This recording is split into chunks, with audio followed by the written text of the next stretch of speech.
Good morning students. आज हम लोग कक्षा 10 के गणित विषय में कल हम लोगों ने प्रारंभ किया था दो चरों वाले रैखिक समीकरण।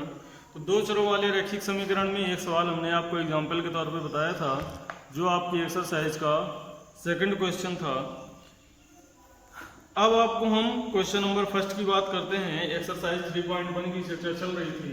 तो एक्सरसाइज 3.1 में जो पहला प्रश्न था, पहला क्वेश्चन था, वो लिखा हुआ था, आफताब अपनी पुत्री से कहता है 7 वर्ष पूर्व मैं तुमसे 7 गुनी आयु का था, अब से 3 वर्ष बाद मैं तुमसे केवल 3 गुनी आयु का रह जाऊंगा।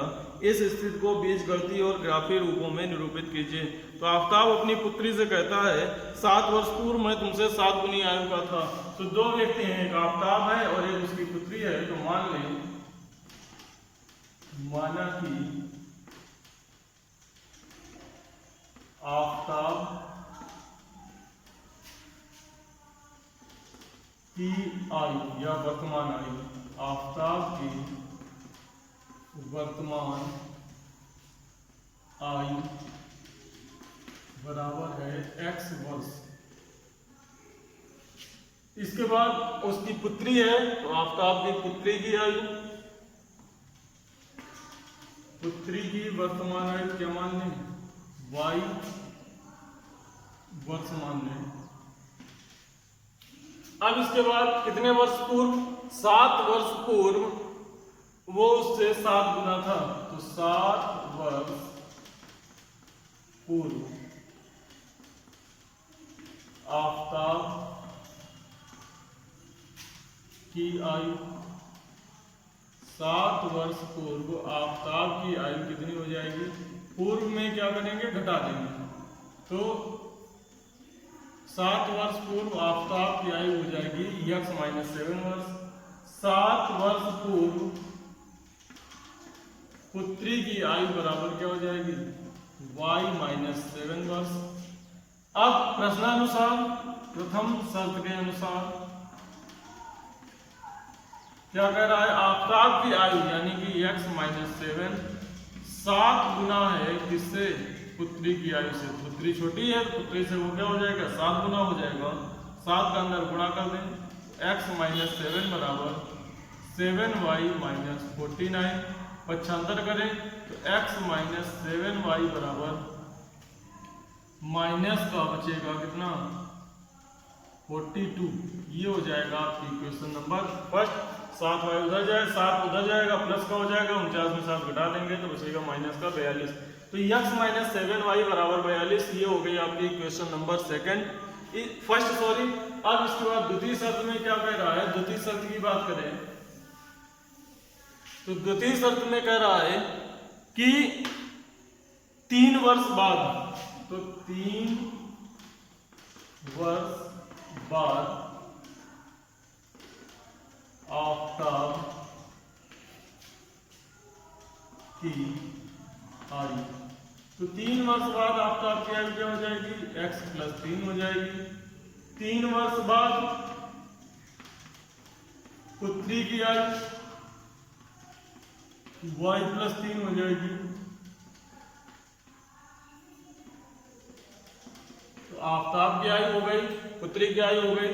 द्वितीय शर्त में क्या कह रहा है, द्वितीय शर्त में कह रहा है 3 वर्ष बाद मैं 3 गुना हो जाऊंगा, यानी कि x + 3 बराबर हो जाएगा 3 × y + 3। तो क्या हो जाएगा, x + 3 बराबर 3y + 9। पक्षांतर करें तो x - 3y बराबर 6।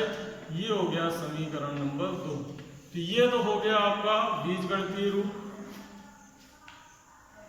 तो बीजगणितीय रूप में दो समीकरण बने, एक बना x + 7y = -42 और दूसरा बना x - 3y = 6।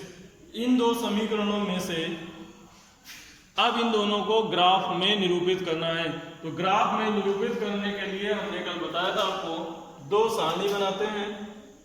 तो सबसे पहले इनकी सारणी बना लेते हैं। तो पहले समीकरण में पहला समीकरण क्या था, x - 7y बराबर -42। तो इसकी जब टेबल बनाएंगे एक्स वाई, एक्स का मान 0 रख दें तो -7y बराबर -42, तो y बराबर कितना आ जाएगा 6। y का मान 0 रखेंगे तो x बराबर आ जाएगा -42। दूसरा समीकरण क्या था, x - 3y बराबर 6। इसको इसी तरह से हल कर लें तो इसमें टेबल बनेगी, तो एक हो गया x, एक हो गया आपका y। x का मान 0 रखेंगे तो -3y बराबर 6, तो y बराबर आ जाएगा 3 दूनी 6, यानी कि y का मान हो गया -2। और इसमें जब y का मान 0 रखेंगे तो x बराबर क्या आ जाएगा 6। तो ये दो मान हो गए। अब इनकी सहायता से हम क्या कर सकते हैं, ग्राफ को बना सकते हैं। तो ग्राफ में दोनों रेखाओं को क्या कर दें, निरूपित कर दें।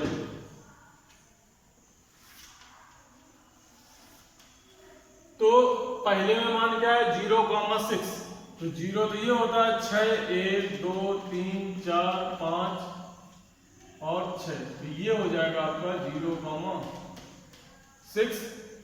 दूसरा है -42,0, तो ऋणात्मक मान इस तरफ होते हैं। जब ऋणात्मक मान इस तरफ होते हैं तो इधर आपको 1 2 3 4 5 या कुछ बड़ी संख्या ले लें, मान लीजिए 4 4 का अंतर ले लें, 4 8 12 14 16, इस तरह से करते करते यहाँ पर मान लीजिए कहीं आ जाएगा क्या -42, तो -42 को इस तरह से अपनी पटरी से मिला देंगे। तो ये आपकी रेखा हो जाएगी कौन, x - 7y बराबर -42। दूसरी रेखा है x 0, -2, तो 0, -2, तो अगर हम इसको 4 माने 8 12 16 डॉट डॉट कहाँ जाएंगे -42 पर, तो इधर भी ऐसे ही करोगे, इधर भी ये तुम्हारा 4 होगा, ये 8 ये 12 ये 16 ये 20, इस तरह से। तो अगर -42 यहाँ है तो 6 यहाँ आएगा, इसको इस तरह से मिलाएंगे ऐसे। दूसरा कह रहा है 0, -2, तो 0 ये है, -2 आपका ये चूंकि माइनस का 4 होगा तो -2 यहाँ हो जाएगा, ये हो जाएगा 0, -2। 6, 0, तो 6 इधर ये 4 प्लस का, और इधर ये 8 होगा, ये 4 होगा, ये 8 होगा, इसके बीच में 6, इन दोनों को इस तरह से मिला देंगे। तो ये रेखा कहलाएगी कौन, x - 3y बराबर 6। तो ये दोनों रेखाएं इस तरह से बन जाएंगी। ये कौन सी थी, x - 7y बराबर -42। तो दोनों रेखाओं को बना लेंगे 4 4 के अंतर में, थोड़ा सा बड़ा बनेगा क्षेत्र, यह 42 तक यानी कि 44 तक लिखेंगे, तो यहाँ पर आएगा आपका 40 माइनस का, और यहाँ पर कौन आएगा माइनस का 44, इन दोनों के बीच में मिल जाएगा आपको -42, और यहाँ 4 से पहले -2 मध्य बिंदु, और 4 और 8 के बीच में प्लस का 6, इस तरह से। और कल मैं बताया था आपको स्केल के अकॉर्डिंग बनाएंगे, ऐसे नहीं बनाएंगे, 1-1 सेंटीमीटर पर निशान लगा के तब उसको बनाएंगे। या ग्राफ की कॉपी खरीद सकते हैं, ग्राफ की कॉपी लेकर ग्राफ की कॉपी में बना लें, तो उसमें सारे पैमाने बने होते हैं, खाली संख्याओं को लिखना रहेगा और संख्याओं को लिखकर आप उसको बना सकते हैं। ग्राफ की कॉपी लेंगे बड़े खाने की लेंगे, छोटे खाने की नहीं लेंगे। नेक्स्ट एक्सरसाइज 3.1 में लास्ट क्वेश्चन है। तो 3.1 का जो लास्ट क्वेश्चन है तीसरे प्रश्न में कहा गया है 2 किलोग्राम सेब और 1 किलोग्राम अंगूर का मूल्य किसी दिन 160 रुपए था। तो सेब और अंगूर की बात कर रहा है, तो माना कि 1 किलोग्राम सेब का मूल्य बराबर x रुपए, फिर 1 किलोग्राम अंगूर का मूल्य बराबर y रुपए। तो 1 किलोग्राम सेब का मूल्य x रुपए, अंगूर का मूल्य y रुपए। सेब कितने हैं 2 किलोग्राम, अंगूर है 1 किलोग्राम, तो 2x + y बराबर 160। ये हो गया आपका समीकरण फर्स्ट। दोबारा कह रहा है 1 महीने बाद 4 किलोग्राम सेब यानी कि 4x + 2 किलोग्राम अंगूर यानी कि 2y बराबर हो जाता है कितना 300। तो 4x प्लस 2y बराबर 300, ये हो गया समीकरण 2। आगे की प्रक्रिया वही रहेगी, पहले जो पहला समीकरण है इसकी टेबल बनाएंगे। तो इसकी जो टेबल बनेगी x y, x का मान 0 रख दें तो y का मान 160, y का मान 0 रख दें, x का मान कितना हो जाएगा 80। इसकी जो टेबल बनेगी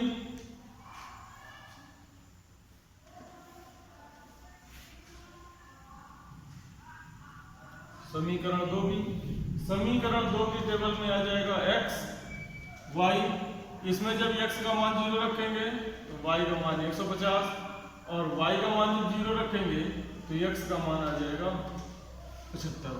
अब इसका हम लोग बना लेंगे ग्राफ और ग्राफ बना के इसको रेखाओं को निरूपित कर देंगे। यहाँ जो ग्राफ लेंगे वो आप 10-10 के अंतर का ले सकते हैं, तो अब या फिर 20-20 के अंतर का ले लें। तो 20-20 का अंतर लेंगे तो ये इधर हो जाएगा 20, 40,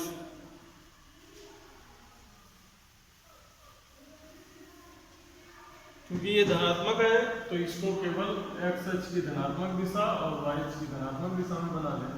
20, 40, 60, 80, 100, 120, 160, 20, 40, 60, 80, 100, 120, 140 और ये 160। इधर चलेंगे 20, 40, 20, 40, 60, 80, 100, 120, 140 और 160। अब 0, 160 है तो 0 ये 160 ये, तो ये हो गया आपका 0, 160।